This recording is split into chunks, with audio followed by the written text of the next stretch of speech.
وہ بتا رہے تھے بہت ساری چیزیں ہیں کہ جی ہم معافی مانگے. معافی تو آپ کی بنتی ہے کہ مانگے.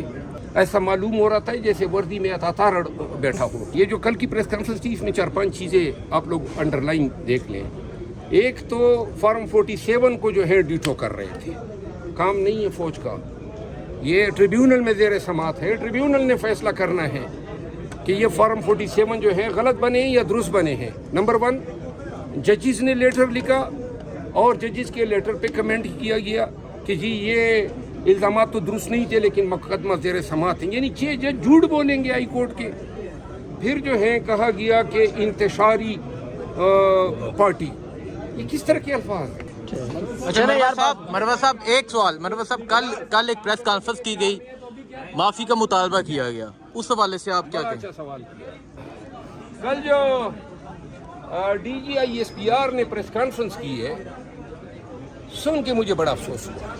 میں وہ ڈی ٹی آئی کا واحد شخص تھا جس نے پاک فوج زندہ باد کے نعرے لگائے کنونشنوں میں, شہدائے پاک فوج زندہ باد کے نعرے لگائے, کیونکہ خان بھی یہی چاہتا ہے اور پارٹی میں بہت سارے ہمارے لیڈر یہ چاہتے ہیں کہ ہم فوج کو اون کریں, کوئی منافرت نہ ہو, کوئی تنفر نہ ہو. لیکن آپ یقین کریں میرے سارے کیے کرائے پہ کل کی پریس کانفرنس نے پانی پھیر دیا.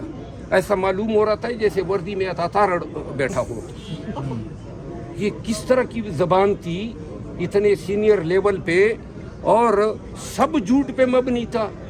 یہ پاکستانی عوام جو ہیں یہ کوئی گھاس تو نہیں کھاتی ہیں جو نہیں سمجھتی ہیں کہ کیا بول رہے, اور جو یہ فگرز بتا رہے تھے.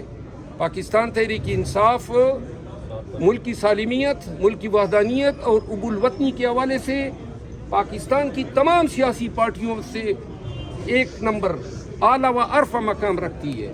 اور کیا ضرورت تھی خام خواہ میں ایک ایسے باس کو چھیڑنے کی کہ جس سے پبلک کا ریئیکشن آنا ہی آنا تھا. تو لہٰذا یہ جو کل کی سر کہا گیا 7% ووٹ لیے تحریک انصاف نے, 7%. دیکھیے اگر یہ جو کل کی پریس کانفرنس تھی اس میں 4-5 چیزیں آپ لوگ انڈر لائن دیکھ لیں. ایک تو فارم 47 کو جو ہے ڈیٹو کر رہے تھے. کام نہیں ہے فوج کا. یہ ٹریبیونل میں زیر سماعت ہے. ٹریبیونل نے فیصلہ کرنا ہے کہ یہ فارم 47 جو ہے غلط بنے یا درست بنے ہیں. نمبر 1 ججز نے لیٹر لکھا اور ججز کے لیٹر پہ کمنٹ کیا گیا کہ جی یہ الزامات تو درست نہیں تھے لیکن مقدمہ زیر سماعت ہیں. یعنی 6 جج جھوٹ بولیں گے ہائی کورٹ کے. پھر جو ہے کہا گیا کہ انتشاری پارٹی. یہ کس طرح کے الفاظ ہیں؟ اس پارٹی کے بی این اے سے زیادہ تو فارم 47 کے نتیجے کے بعد ایم این ایس بیٹھے ہوئے ہیں. 4 اسمبلیوں میں اس کے ایم پی ایس بیٹھے ہوئے ہیں. یہ تمام پارلیمنٹیرین کی توہین ہے. ہم وہ لوگ ہیں جو پاکستان کے لیے جان قربان کرنے کو تیار ہیں. ہمیں کیوں اس طرح دھتکارا جا رہا ہے؟ اور یہ باتیں ان سے کہلوانے کی کیا ضرورت ہے؟ اتاتار صاحب کو کہہ دیتے نا, وہ آ کے یہ بیانات دے جاتا, لیکن ان سے ہمیں توقع نہیں تھی. پھر وہ بتا رہے تھے بہت ساری چیزیں ہیں کہ جی ہم معافی مانگے.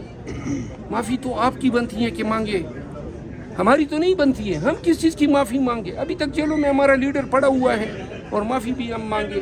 بہرحال مجھے بہت ہی دکھ ہوا, بہت ہی افسوس ہوا. فوجی قیادت کو خود سوچنا چاہیے کہ دیکھیں یہ تو ہماری اس کے ٹینکس ہوتے ہیں. اب اس کل کی پریس کانفرنس کے بعد وہ دیکھ لینا کہ پبلک میں اس کا کیا ریئیکشن آیا ہے. یہ وقت ہے کہ ملک کو ہم آلریڈی اتنی ہمارے درمیان وہ پلوں کے نیچے پانی بہہ گیا ہے. اب تو یہ وقت ہے کہ لوگ یہ سوچیں کہ اس ملک کو آگے کس طرح لے جانا ہے.